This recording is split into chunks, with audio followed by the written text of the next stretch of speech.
What I would say hustle is to me is that when you have passion around something, that you are squeezing every last bit of the juice out of the orange, right? To me, hustle is maximizing the energy you're putting into somebody. I'm blown away by people saying that they're hustling and they want to achieve these great things and then their actions don't match, right? So to me, hustle would be putting all your effort into achieving the goal at hand. And for me, that means making every minute count. Hustle is putting it all on the line. Hustle is waking up one day, the day before you die, and realizing you gave it your all into the parenting of your children, the building of your businesses, the philanthropy that you wanted to do. Whatever you define, it's just, all in, emotionally and executionally, in theory and strategy and in execution. So look, you want to get your work ethic so high that people actually admire you. I'm going to ask you a question right now. Do people know you because of your unbelievable work ethic? If you can't answer yes to that, man, you're not going to get in that top 10%. You got to get at the top. People have to know you, not because, oh, he's a good salesman. Oh, he's a good this. Oh, he's an artist. Oh, he's a good pianist. Oh, he writes a great, story. No, dude, people need to know you for one major thing first. He works. He produces. The guy's there every day. The guy's pushing and shoving. Because the truth is, no matter how good your ideas are, how good your art is, or how good your skill set is, if you're not working, man, if you're not vibrating at a frequency that people say, my God, how does that guy do all that? If you're not vibrating at that rate, 10x levels, massive action, tremendous work ethic that's just a muscle now, and it's just a discipline in your life, and it's a normal way that other people think is abnormal. Ryan Seacrest, Tom Cruise, Oprah, Steven Spielberg, still pumping and working as a billionaire. Look, if you're not working at that level, you're not going to make it. Get your work ethic in, man. It's the American way. Work ethic. I come here to remind you that there's only one thing you can do. The only thing you can do, only thing that is controllable, if you want it, if you want this, is work. Started using the word work more than the word hustle, just because I want everybody to understand what we're really talking about here.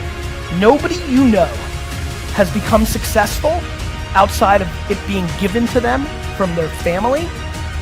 Nobody you know has actually created success without working their face off. It doesn't exist.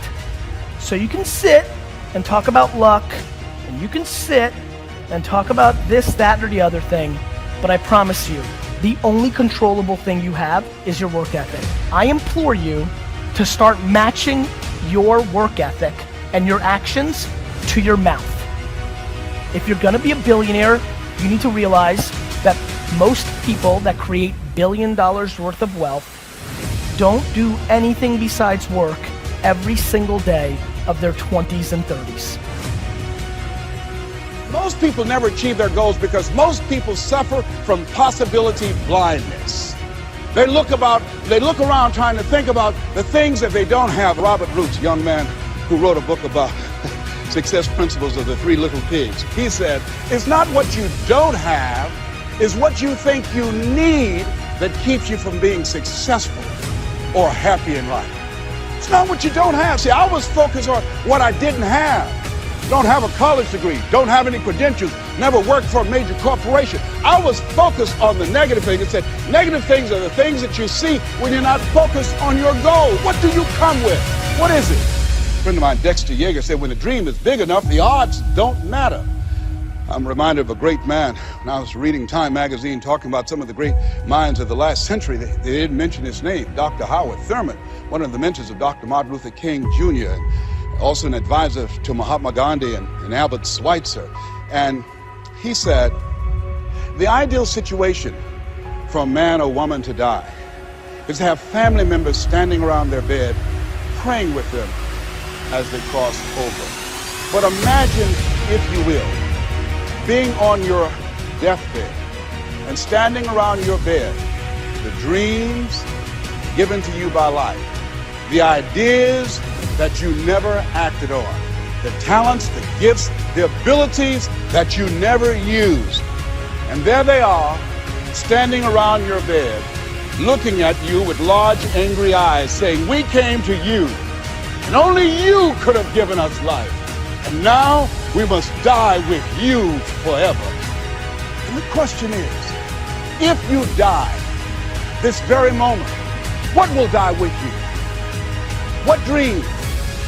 What ideas? What talents? What leadership potential? What greatness that you showed up to bring? That you allowed fear or procrastination to hold you back? Perhaps that's why Henry David Thoreau wrote the words, oh God, to reach the point of death, only to realize that you've never lived, only to realize that you've never scraped the surface of your potential.